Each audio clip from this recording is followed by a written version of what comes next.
Tonight on Inside Batman Beyond Season 3, two of the members of this panel are wearing new shirts. Who is it? You choose. I am Jason Hillhouse, and I am here with Bruce Timm, Alan Burnett, Glenn Murakami, Paul Dini, wearing his only shirt. We're here to discuss Season 3 of Batman Beyond. For this season, there were some standout episodes, and there's still, I understand to this day, disagreements about some episodes that didn't quite make it. Go ahead, talk about it. I was trying to do this really, kind of moderatory, kind of set it up thing, but no, these guys are gonna have it out, hit it. Well, Glenn and I had been talking about how it was kind of a shame that Terry's girlfriend, Dana, always kind of got the short end of the stick. Terry is always making a date with her and then having to break the date because he had to go out and do Batman stuff. Where's Dana? She got tired of waiting for you. Sounds like an old song, doesn't it? And Glenn kind of came up with, I thought, was a neat little story. And it was a little story, but I felt out of all the different, however many we were doing that season, we could afford to do one that was kind of offbeat. Terry's always letting Dana down, and throughout the story, he's gonna meet her, but then he has to go fight crime or do Batman stuff. But it's important that he gets on this date with her by the end of the episode, and I wanted him to succeed in the end. I didn't have much of a story, and I think the structure was weird, but that was the whole point of it. I mean, he just shows up at the date at the end. It wasn't a big Batman moment. Anyhow, so Glenn pitched the idea to Alan, and Alan tried to make it work as a story. Glenn and I were in Japan, and Alan faxed the outline to this story to the hotel, and I'm reading it, and I'm going, oh, Glenn's not gonna like this. And I get to the end, and not only does Terry not make the date with Dana, Dana gets so mad at him, she dumps him, and then Terry goes to Max, and he's pouring his heart out to Max, and they end up making out. And I was just like, I got furious. That's not the same thing at all. Not only was Glenn going to be mad, but I was furious, and I immediately called Alan back in the States from Japan, and I'm yelling and screaming at him, you can't do this. If you're not going to do this story the way Glenn was originally going to write it, then don't even do it. I thought, after we had our phone call, I think I went into your office, Paul, and I think I said, you came in dragging the paper next to you and going, geez, what does he want out of this? What does he want? I mean, I tried to work with it, but I don't know, it's like... Did you hear her scream?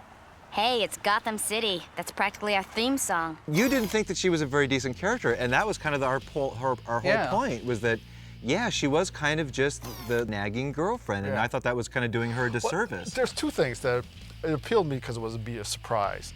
That's number one. Number two, all these shows with teenage superheroes, they always have one girlfriend. Yeah. And they go through life, the whole series, the whole life, with one girlfriend, one steady. And it's just, I just wanted to break that up.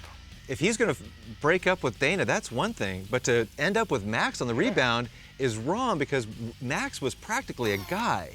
I mean, I know she was a girl, but she was a real tomboyish. Yeah. She was his buddy, it's like, they didn't have any heat. They had personal chemistry.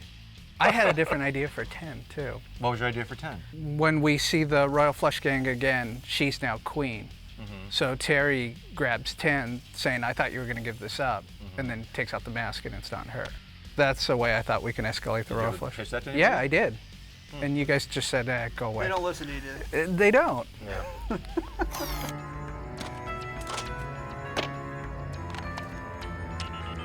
I have the isotope. Batman? He's dead.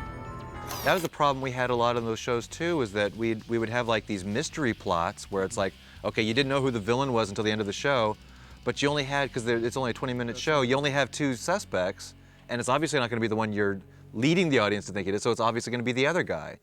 I don't remember that many mystery plots, I'll tell you the truth. Well, Untouchable was like that, and Payback was like that. You didn't know it was the kid until the end, and Spellbinder was like that too originally. You didn't know that it was the school counselor who was the villain until the end.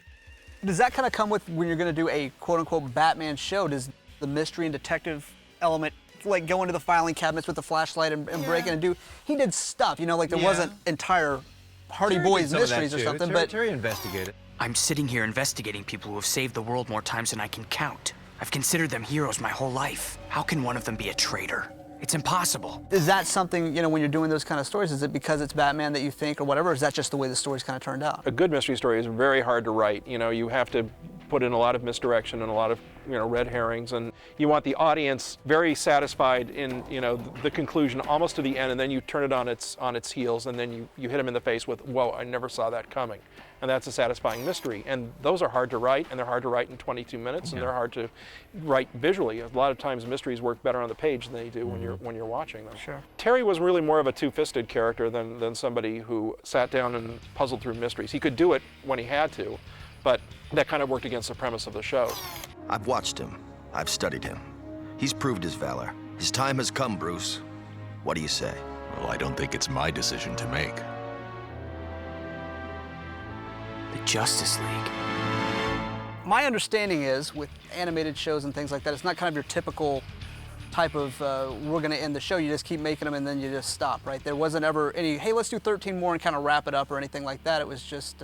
whenever we do any series, you do whatever you're contracted to do, however many episodes it is, and when you get to the end of them, you'll either get picked up or you won't. It's not like prime time shows or anything. If the show's doing well, once you hit the, say 52 episodes, you don't really need to make any more because they can just, syndicate that show till the end of time. 52 episodes, goes a long way. So yeah, we never actually got like an official cancellation notice. We just, eventually just stopped making the show, and we were all moving on to other projects and stuff. So it's just the way it goes. Was there ever any kind of talk about, as you go through finishing the orders, of thinking, well, maybe we should do some kind of even wrap up for the season and stuff? We do that now. We didn't do that back then because we didn't think that way. We didn't think, oh yeah, we should do a big season finale or a series finale. Because the last episode we did, Unmasked, it didn't actually even air on Kids WB originally. It was kind of a problem child episode. It kind of had production problems, and by the time the show was actually finished, Kids WB had decided to not air Batman Beyond anymore. So eventually it premiered on Cartoon Network, and there's a lot of anticipation amongst the fans. It's like, oh, the final episode of Batman Beyond is going to be great. The lost episode. And it's an average episode. It's a run-of-the-mill episode. It's not like, the big season or series finale. So because of that, I always make a real point of trying to end each season with a good conclusion.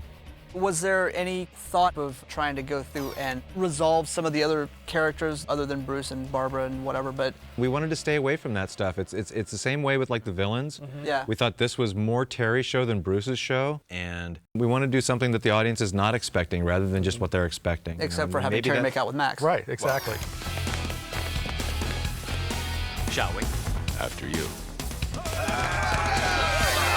Batman Beyond sort of marks the end of a certain kind of program that was begun with Batman in '91, of superhero shows on broadcast television that appeal to tweens as well as 6 to 11-year-olds. Mm-hmm. And that was sort of the end of it. And that's discouraging because a lot of that is usually for little kids, and it's nice to work on a series of shows that kind of raise the bar a little bit, not only as far as artistic quality, but also, as far as what the audiences will accept.